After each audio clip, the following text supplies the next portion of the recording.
Hello friends, myself Dr. Vaishali Vasavda. So today we will discuss about retained placenta in detail.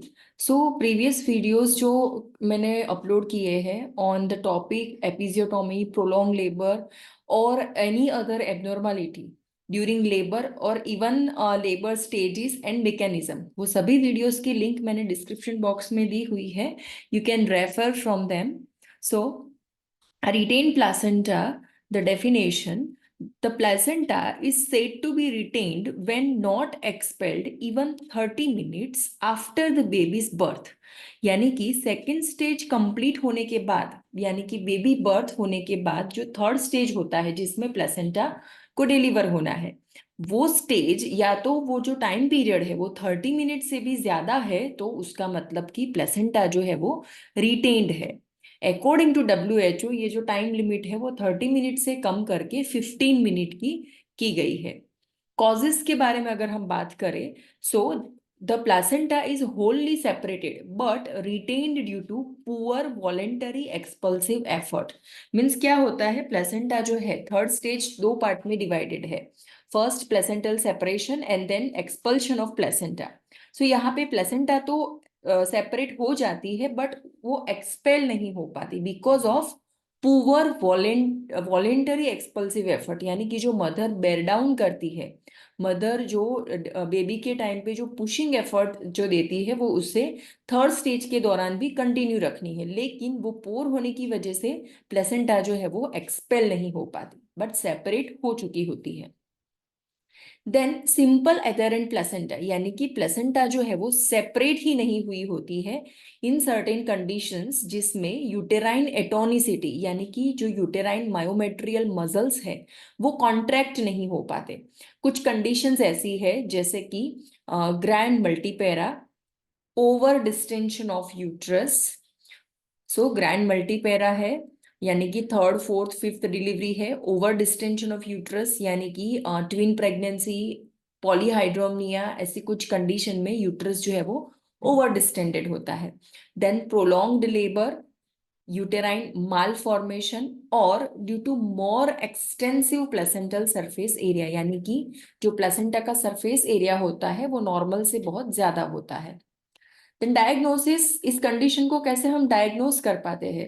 So the diagnosis of retained placenta is made by an arbitrary time that is 15 minute spend following delivery of baby. यानी कि 15 minute से ज्यादा time तक अगर placenta deliver नहीं हो रही है, इसका मतलब there is retained placenta. Next is about dangers. What happens अगर प्लेसेंटा टाइमली डिलीवर नहीं होती है? So the risk involved in prolonged retention of placenta are hemorrhage. Continuous bleeding हो सकता है क्योंकि ऑलरेडी यहाँ पे यूटेराइन एट्रोनिसिटी है जिसकी वजह से हाफ प्लेसेंटा मानो सेपरेट हो गई हो, हाफ नहीं हुई है, तो हेमरेज जो है वो कंटिन्यू रहता है. Then shock is due to first of all blood loss, then at time unrelated to blood loss, especially when retained for more than 1 hour, and frequent attempts of abdominal manipulation to express the placenta out. So these are the reasons which are responsible for shock. Then puerperal sepsis. So prolong retention की वजह से, prolong time तक placenta बाहर नहीं आने की वजह से और मैनिपुलेशंस की वजह से, पर वजाइनल मैनिपुलेशंस की वजह से भी जो इन्फेक्शन है वो फ्रॉम वजाइना टू सर्विक्स से लेके वो प्लेसेंटल साइट तक पहुंच जाता है, जिसकी वजह से लेट कोसिक्वेंसेस, लेट सिक्वल में पर्प्यूरियल सेप्सिस की जो कंडीशन है, इन्फेक्शियस कंडीशन जो है वो डेवलप होती है. Then risk of its recurrence in next pregnancy. अगर फर्स्ट प्रेगनेंसी में ऐसा हुआ है तो नेक्स्ट प्रेगनेंसी में भी रिटेन प्लेसेंटा जो है वो रिपीट हो सकता है, क्योंकि कुछ रीजंस ऐसे हैं जैसे कि prolong labour, over distension, malformation of uterus. So ऐसे चीजों, ऐसे कुछ कॉजेस में भी सेकेंड प्रेगनेंसी में ऑब्वियस है कि ये जो रिटेन प्लेसेंटा की कंडीशन है वो रिपीट हो सकती है. Next is about management. So first of all, period of watchful expectancy, यानी कि बेबी डिलीवर होने के बाद प्लेसेंटा डिलीवर हो रही है प्रॉपरली, नहीं हो रही है, ब्लीडिंग है बहुत ज्यादा या नहीं है, यूटेरस कॉन्ट्रैक्ट हो रहा है या नहीं हो रहा है, वो सभी चीज जो है वो ऑब्जर्व की जाती है, मैनेज की जाती है. So during the arbitrary half hour limit the patient is to be overseen for evidence of any, यानी कि हाफ एन आवर तक पेशेंट को कंटिन्यूअसली ऑब्जर्व किया जाता है. ब्लीडिंग के लिए ऑब्जर्व किया जाता है, पर वजाइनल ब्लीडिंग के लिए जो रिवील ब्लीडिंग है या कंसील्ड है, यानी कि जितना ब्लीडिंग जो पर वजाइनली हो रहा है उतना ही है, या इवन यूट्रस में कहीं पे कलेक्ट हो रहा है, that is concealed one. And to note the signs of separation of placenta. So there are several signs of separation of placenta. For example, uterus जो है वो बेलोटेबल हो जाता है, यूटेरस हार्ड हो जाता है, कॉन्ट्रैक्ट हो जाता है, देन ब्लीडिंग जो है वो पर वजाइनली देखा जाता है. तो ये सारे जो साइंस है वो प्लेसेंटल सेपरेशन के साइन है. वेदर दे आर प्रेजेंट और एब्सेंट, यूटेरस फ्लैसिड है, फ्लैबी है या कॉन्ट्रैक्टेड है, उस सब चीजों के लिए ऑब्जर्व पेशेंट को किया जाता है up to half an hour. The bladder should be emptied using rubber catheter. कई बार क्या होता है कि सिंपल ब्लैडर फुल होने की वजह से भी प्लेसेंटा को स्पेस नहीं मिलती एक्सपेल होने के लिए. सो ऐसे कंडीशन में सिंपली जब हम ब्लैडर को एम्प्टी करते हैं थ्रू रबर कैथेटर तो इजीली प्लेसेंटा जो है वो डिलीवर हो जाती है. So you can see here in this picture, so this is the bladder which is empty bladder. So क्या होता है अगर ब्लैडर फुल है तो इस तरीके से डिस्टेंडेड रहती है और यूटेराइन प्लेसेंटल वे को वो ऑब्स्ट्रक्ट करती है, जिसकी वजह से प्लेसेंटा जो है वो यहाँ पे ऑब्स्ट्रक्ट हो सकती है. Then any bleeding during the period should be managed as outlined in third stage bleeding. So third stage bleeding, excessive bleeding जिसे PPH कहा जाता है, तो उसमें जिस तरीके का मैनेजमेंट है वैसा ही management, line of management even retain placenta में भी किया जाता है when there is excessive bleeding. Then retain placenta जो है वो तीन प्रकार से होती है. One is separated. So here in this picture you can see the uterus is already like emptied and placenta is here in lower uterine segment जो already separate हो गई है but expel नहीं हो पा रही है. Then next is unseparated. So here placenta जो है वो अपनी साइड से separate नहीं हुई होती है, वो unseparated होती है. Then complicated, whether it is separated or unseparated, but along with this there will be a complication. So इस तरीके से तीन कंडीशन में रिटेन प्लेसेंटा की कंडीशन जो है वो पाई जाती है, जिसमें अगर placenta when placenta is separated and retained, so इसमें क्या किया जाता है to express the placenta out by controlled cord traction, यानी कि ये वाली कंडीशन है. सो जो प्रीवियस पिक्चर में यहाँ पे देखी है हियर, सो यहाँ पे प्लेसेंटा सेपरेट भी हो गई है बट एक्सपेल नहीं हो पा रही है.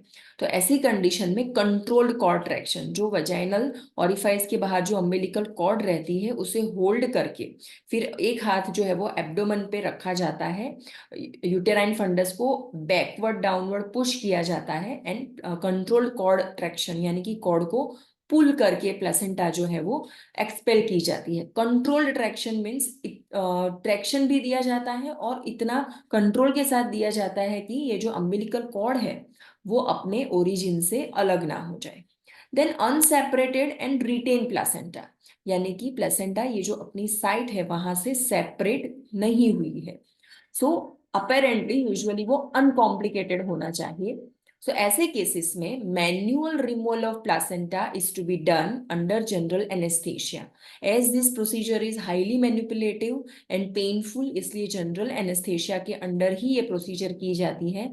मैन्युअल रिमूवल यानी कि जो हैंड है ऑब्स्टेट्रिशियन का वो इंसर्ट करके फिर प्लेसेंटल साइड को स्क्रेप करके उसकी साइड से उसे सेपरेट किया जाता है एंड एक्सपेल किया जाता है, जो प्रोसीजर अंडर जनरल एनेस्थेशिया होती है. Then complicated and retained placenta. So retained placenta with shock but no hemorrhage.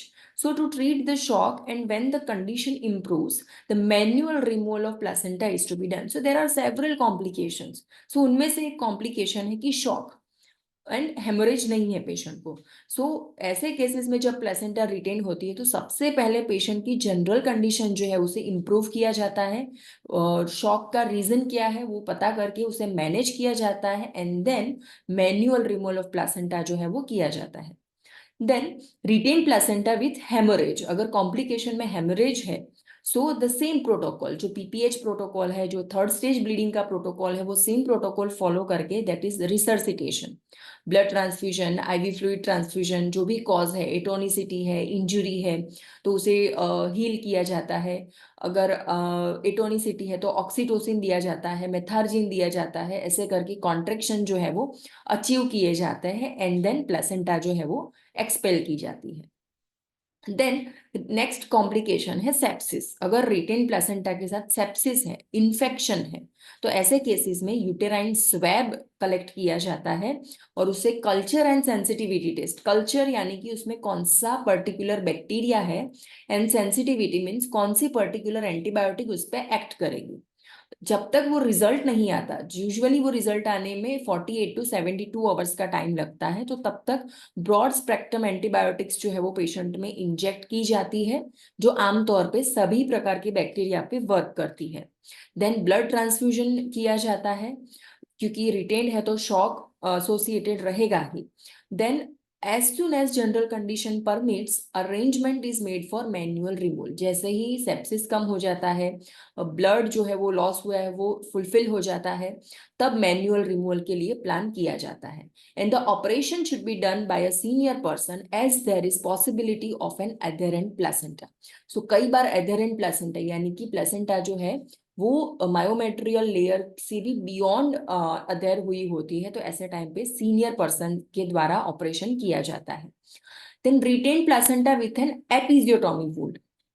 तो ऐसे टाइम पे the bleeding points of episiotomy wounds are to secure with artery forceps, क्योंकि जब तक प्लेसेंटा सेपरेट नहीं हो जाती, यू कैन नॉट हील और you can not suture the episiotomy. So तब तक वहां से ब्लीडिंग कंट्रोल करने के लिए आर्टरी फोर्सेप्स से उसे सिक्योर किया जाता है, and an early decision of manual removal should be made followed by repair of episiotomy wound. Thank you for listening. You can subscribe this channel, you can click the bell icon, and you can share this video amongst your friends.